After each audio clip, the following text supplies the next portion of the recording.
spectacle. You think of Freddie Mercury's roaring vocals, theatrical outfits, and stadium-shaking anthems. But behind the loudest band in the world stood a man who barely spoke a word.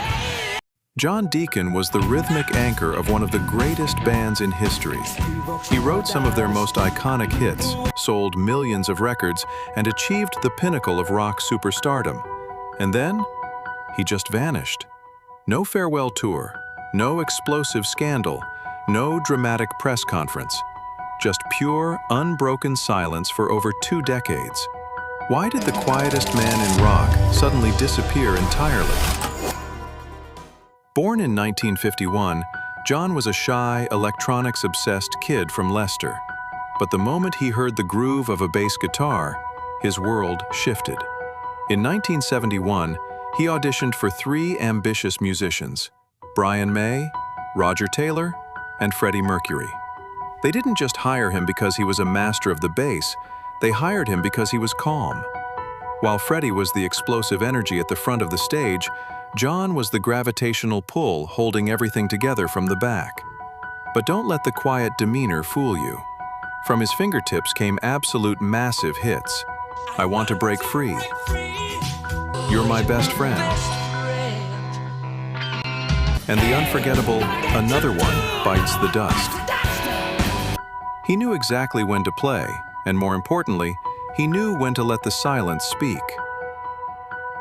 On November 24, 1991, the music world was shattered by the death of Freddie Mercury. Fans wept, the media swarmed, and the globe mourned a legend. But for John, the loss was profoundly personal.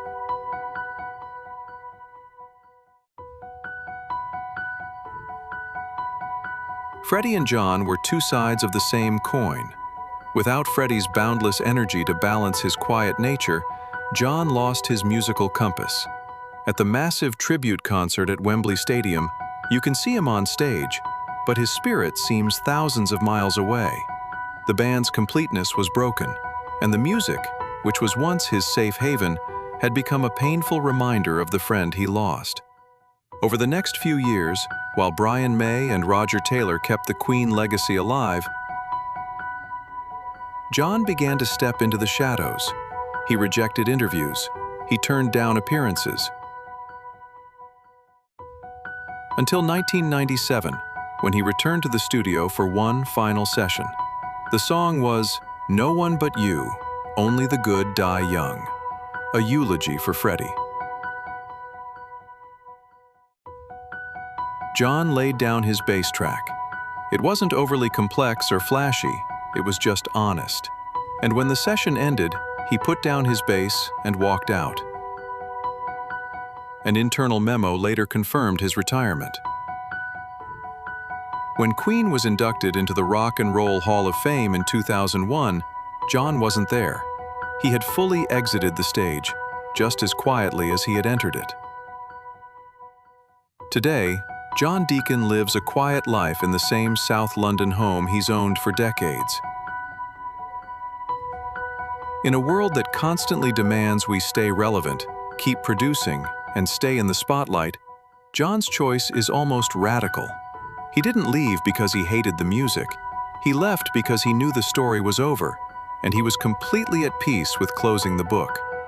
He left us with a legendary catalog and the ultimate lesson.